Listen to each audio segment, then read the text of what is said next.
Hi everybody, welcome to YS Khong Driving, and we are on the Lekas Highway on the way to Jelebu. We're going to a place called the Hutan. Sounds like the Hutan, yeah, but this is the English version, Hutan. Okay, we're going there for lunch, and we are in the Mitsubishi Xpander. Now, what is the Mitsubishi Xpander? Well, in very simple language, it's the latest introduction by Mitsubishi Malaysia, and it is a 7-seater MPV, but it's styled in the styling of a SUV, so they call it a crossover. So yeah, it's a halfway house between an MPV and a SUV. So, but it's a 7-seater, and so the competitors to this vehicle would be the lowest price one would be the Aruz, and then of course it also fights with the Toyota Rush, and also against the Honda BRV. Now this Xpander has a 1.5 liter naturally aspirated engine, double overhead cam with Mivec. Mivec is Mitsubishi's what you call variable valve control system, and it has 141 Newton meters of torque, and so it doesn't sound very much, but I've been driving this car all the way from Petaling Jaya, and we are somewhere near Beranang or Pajam, and so far it feels pretty good. Now we're cruising at a speed that's a little bit above the speed limit, and it feels very nice and easy. Okay, just to share quietly, you can cruise all day at 140, and this vehicle will be quite comfortable doing that. We're not going at 140, but it feels pretty nice. We are a little bit below that, and so in the town is quite perky. Now it has only a 4-speed automatic gearbox, but it feels the pull is quite good, so I'm actually quite impressed lah. In terms of size, this vehicle is quite long. It's the longest of them all, marginally, but what is important is it has a very long wheelbase. If I'm not mistaken, yes, it's 2.775 meters long in terms of wheelbase, and total length is 4475 mm. So and also it's one of the tallest, at 1730 mm. It's just 10 mm shorter than the Aruz, but it's certainly the widest of them all at 1750 mm. So this is a big vehicle, and it just means that there's a little bit extra space for you lah. And we are going along the highway, and if you thought 105 PS is not enough, well, there is enough power. We are doing fine. Because of the variable valve timing, it allows better torque. In terms of torque, we have 141 Newton meters, and this is only beaten by the BRV. BRV is the highest of the lot with 120 PS and 145 Newton meters of torque. But the Aruz, the Avanza, and the Rush all share the same 1.5 engine that delivers 105 PS and 136 Newton meters of torque or thereabouts. Now, in that respect, you can say that the Xpander is slightly above in terms of torque, because it has the same horsepower but 141 Newton meters of torque. So maybe that's thanks to the Mivec engineering or whatever. But in terms of driving, I think it's very important that you get the gearing right, and I think Mitsubishi have done a very good job. So the get up and go is very good despite the low horsepower. Well, if you ask me to compare it against the drivability of the Aruz versus this, well, this one is a little bit better, yeah. So the get up and go is better, so maybe it's to do with the final drive and the gearing and all. And despite it just having a 4-automatic transmission, 4-speed auto, it's pretty decent. And you know, I'm accelerating and we are going up There's a bit of noise, of course, because well, it's a small little engine. We are pushing it a bit hard, and so, but it will go, yeah. So it does make a bit of noise, but well, this is a 91,000 ringgit SUV or MPV, you might want to call it, and it carries 7 people, and of course 5 people with a bit more luggage, but it's basically a 7-seater if you need it to be. So in terms of highway driving, pretty good. You can drive all the way to Alostar. Of course, you got to speak a bit louder lah. But if you go at 110 kilometers per hour, which is the regulation speed, you will feel quite comfortable. Okay, let's see what it feels like at 110. We are climbing up a very steep hill nearing Seramban. But okay, this is 110. This is 110, and it feels pretty stable. Steering is electric, and of course this is front wheel drive. Yeah, we're already in top gear, and we are at 105. Okay, it's slowing down because we're going up the hill. At 100 kilometers per hour, we are pulling about 2,500 RPM. Yep, so it's about 40 kilometers per hour for every 1,000 RPM. Yeah, that's the overall gearing. Yep, exactly 2,005, and we're going at 100 indicated speed. All right, so even if there's a small error, yeah, you might say it's 38 kilometers per hour per 1,000 RPM, but this is what you call a pretty decent sound level. And what they have done is they have put in quite a bit of acoustic barriers, or rather padding, all around, and including the glass. They do have an acoustic film on the glass to cut down the noise level in the vehicle. And also around the floorboards and on the roof, they have put in some materials to cut down the noise. Now, in terms of visibility, it's very nice. You sit quite nice and high, and steering is adjustable mechanically, of course, for reach and rake. So it's not just up down, it can also adjust fore and aft. And of course the seats are, well, they are not very expensive seats, but this is supposed to be a low cost vehicle, and I'm okay with it. Yeah, I can live with it. Can I have the smart tag? Okay, we are now at the toll area near Seramban, and okay, we are just going at normal speed, and we are actually on a media drive organized by Mitsubishi Motors Malaysia. And because of the COVID-19, yeah, we are going on our own, so it's a media drive on your own. Quite interesting concept. So they tell you, okay, we'll see you there, and we just drive there, have lunch, then we're gonna have a Q&A session, then we drive back.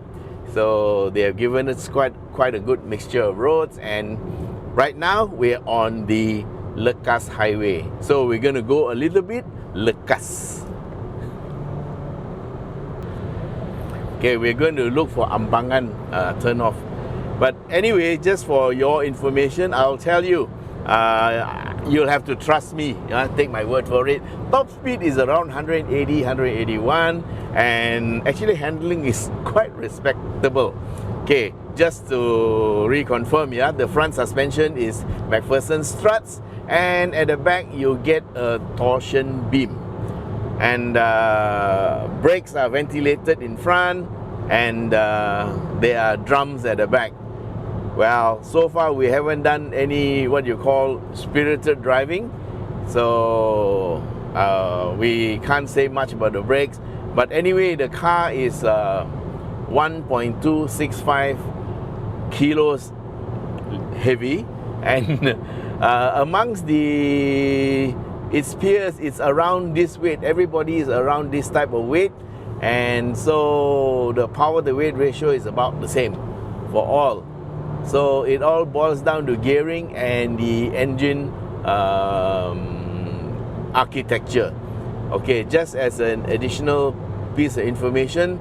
The engine for this is an aluminum engine. Yeah, the block is aluminum, and so is the cylinder head. So for all practical intents and purposes, you can say that this is an aluminum engine. So that's lightweight, helps to keep the weight down.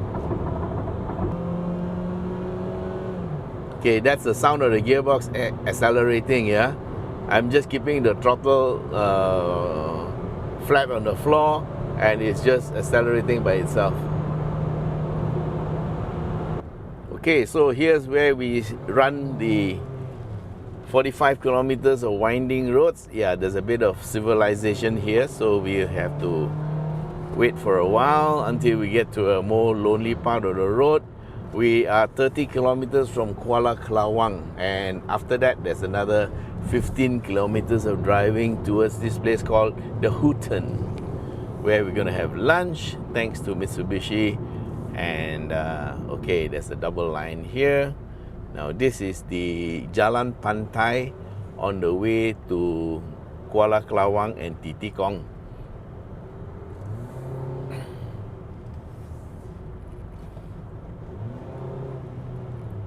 So okay, in a situation like this, probably a CVT would be slightly better off, because then there won't be any gear hunting. So right now we are like hunting for gear. When I accelerate, the vehicle is looking for third or second, and it's not quite sure because it's only a 4-speed.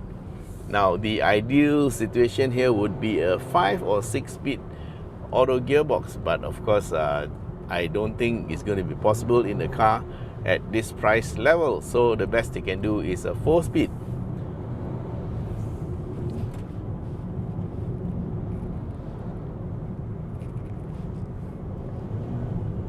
Of course, a CVT would be able to get you the right ratios at all times, but sometimes they also make a lot of noise. So as a car maker, it's quite a dilemma. Should I go 480 or 680, or should I go CVT?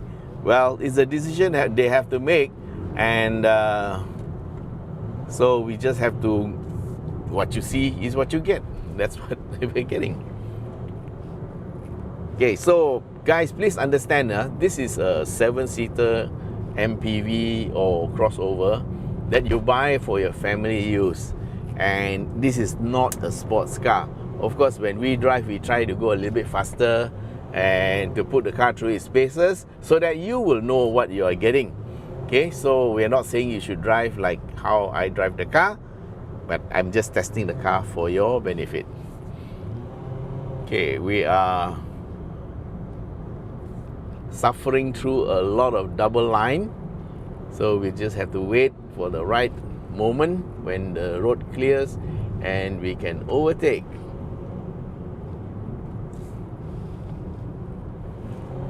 Okay, there's a single line, yes, and we're passing one car, and there's another 2 more in front.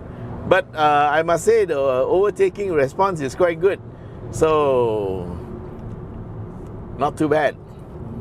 So actually it's just a question of getting the gearbox to behave at the right speed. There's a car in front with its blinkers on. I have no idea why its blinkers are on. Okay, some more broken line. Go, go, go. We can take one. Yes, not bad. So the overtaking process is quite easy in this car. Of course, they're all going at 60 kilometers per hour. And this is about the right speed range for second gear to work.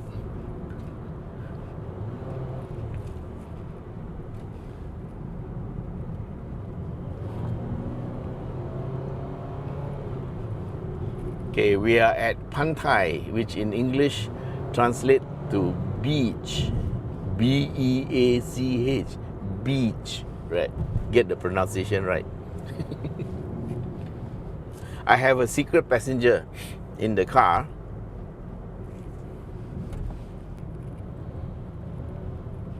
Mark this number. If he ever wants to sell the car, it'll be in very good condition. driven very slow. This is the FD, nice car. I think we have one chance, which is now. Thank you. Okay, check out the handling. Ooh, not bad. Quite okay, man. Okay, when you want to drive a car, you need to have a car that actually behaves itself around a corner. So like what we're doing around this corner, and we find that the car actually behaves quite well. And that's all you want, okay? You don't want a race car, you just want a car that actually, in Cantonese, tang wa, okay? That means it does exactly what you want it to do without doing something extra like understeer off the road or oversteer off the road, things like that. So in terms of handling, pretty good. Okay, so we have a bit of winding road around here, going through this Kampong road, which is like B roads, and this will give us a chance to check out the handling of the car. So we are pushing it, we're still in auto.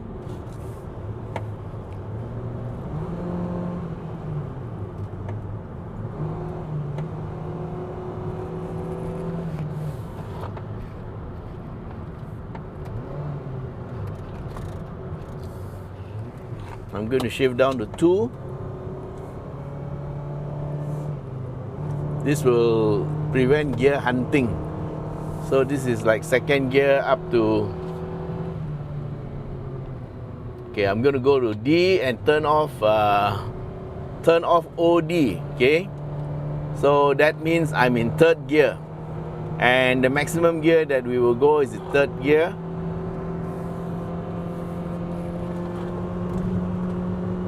Woo! Look at it go, man. Not bad.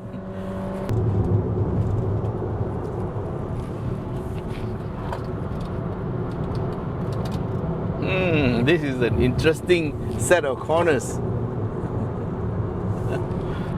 Nice.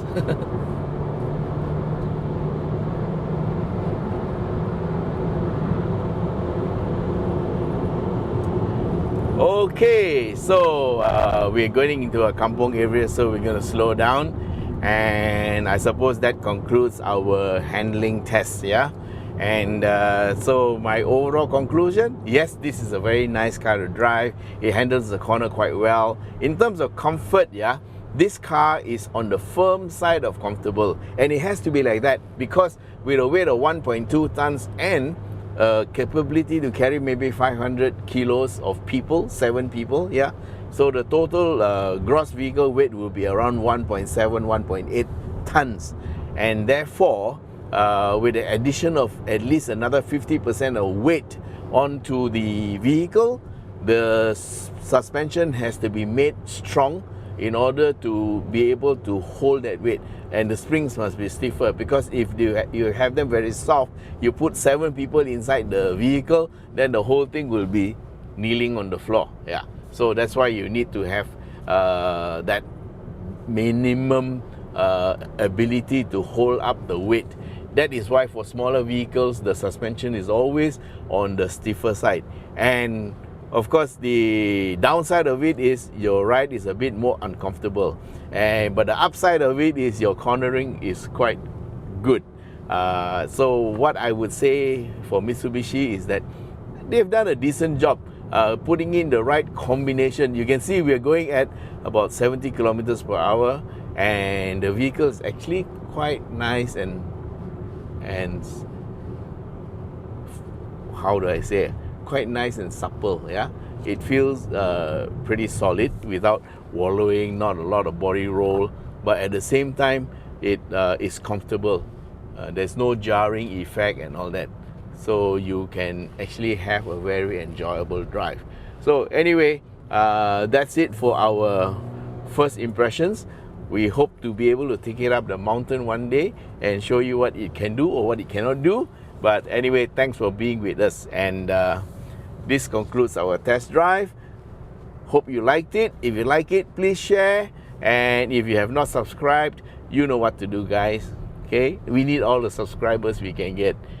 Thank you. Bye bye.